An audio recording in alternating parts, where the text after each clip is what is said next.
there was a section of H3 that talked about floor sheathing and how to install it properly.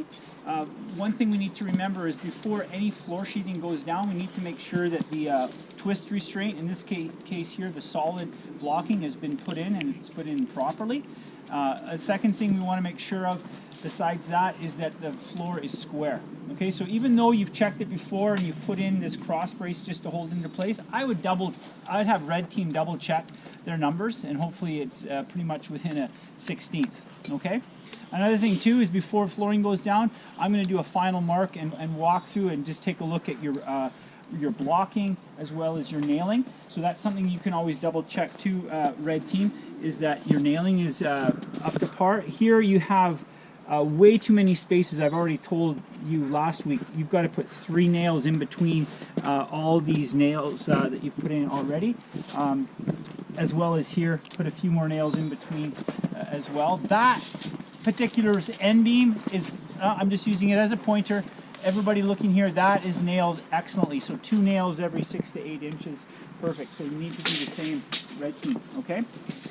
Let's talk about our sheathing.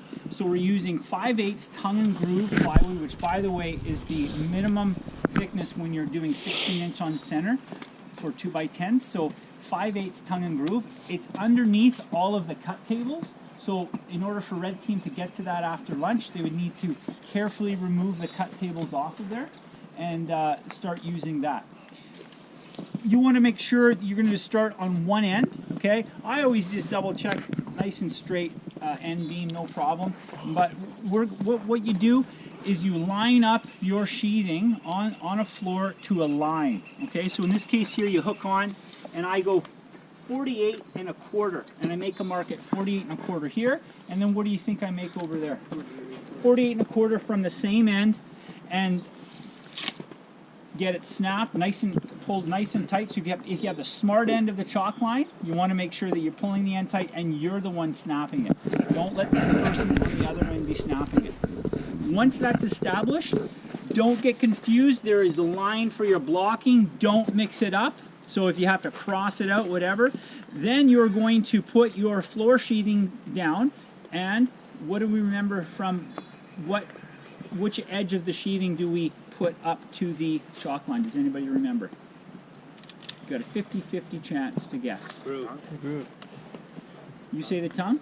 You say the groove? Who says it's the tongue? Who wants to follow Curtis? So you're going to go with Curtis, okay? Who wants to go with the tongue? So who wants to go with the groove? Okay? The grooves win.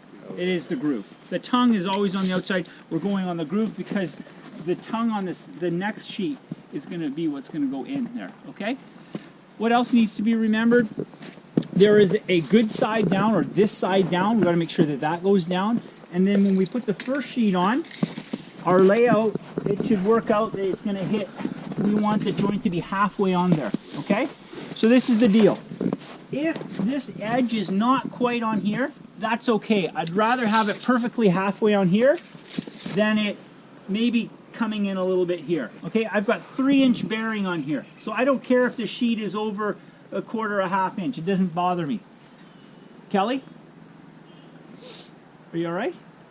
You just seem to be staring over there when I've got my demonstration going here. Can you pay attention?